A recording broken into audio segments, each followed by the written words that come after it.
From KTIV, Siouxland's news channel, this is News 4 Live at 5.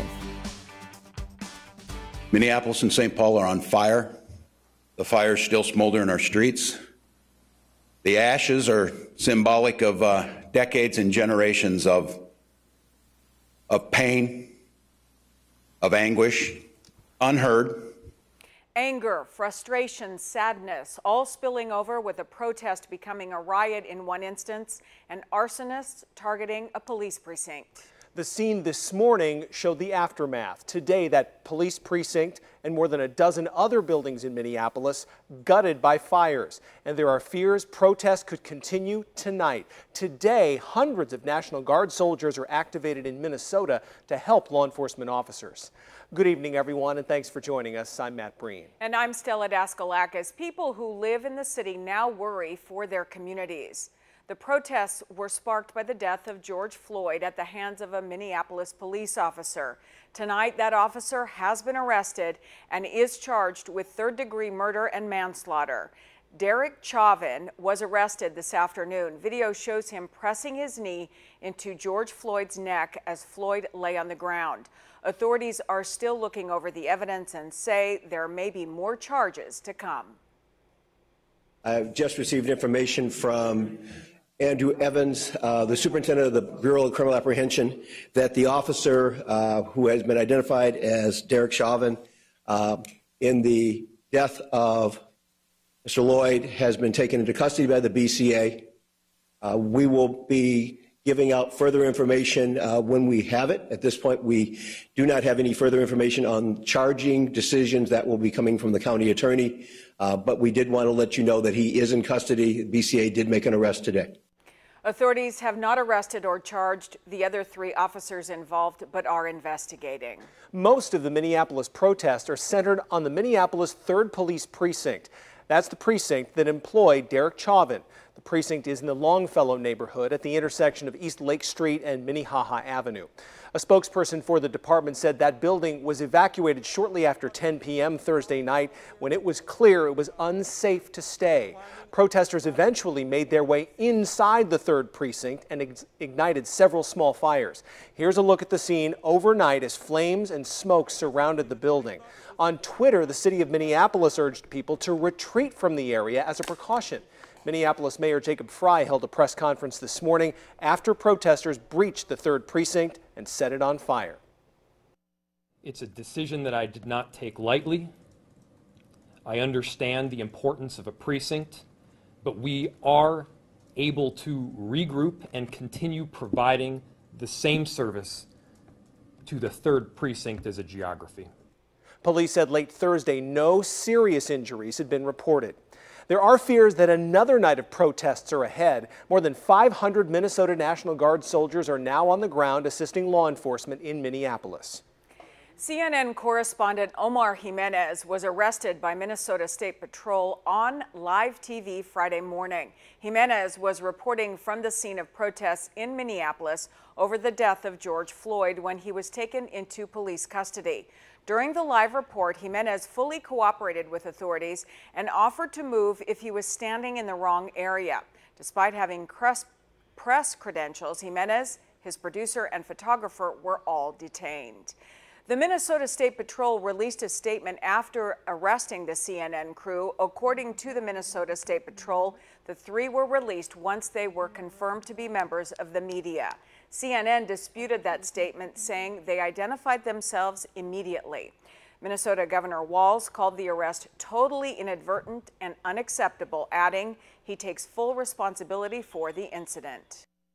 I failed you last night in that, and it does not escape me that we are here on the catalyst that lit this spark by what happened with a police detainment of George Floyd, and the idea that a reporter would have been taken while another police action was in play is inexcusable.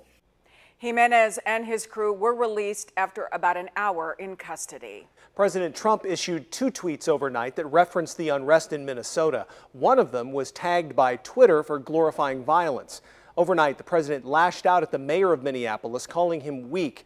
But it's the second tweet on which Twitter added a notice that said it violated Twitter's rules about glorifying violence. However, Twitter allowed that tweet to be accessible. The president referred to some protesters as, quote, thugs, and threatened that looters could be shot, saying, quote, when the looting starts, the shooting starts, end quote. Former Vice President Joe Biden and presumptive Democratic nominee reacted to the president's tweet. Quote, I will not lift the president's tweet. I will not give him that amplification. But he is calling for violence against American citizens during a moment of pain for so many. I'm furious, and you should be too, end quote. Protests have spread throughout several cities in the United States. Today, a peaceful protest took place in Sioux City to honor the life of George Floyd. About 100 protesters marched from 4th and Floyd Boulevard to the police and fire headquarters downtown. One protester says although the incident didn't happen here, this is a national issue and needs to be addressed. They say the protest was a way to let their voices be heard. I think it's a huge problem. Police kill on average about 1,000 people a year, every year in America. That's not even close in any other country or any other major country. It's a sickening stat. I mean, I can't believe that police, the people that are supposed to be here to protect us, make us safe, are killing us at 1,000 people a year. Protesters say today's demonstration wasn't the end of their efforts. They say they will continue to raise awareness.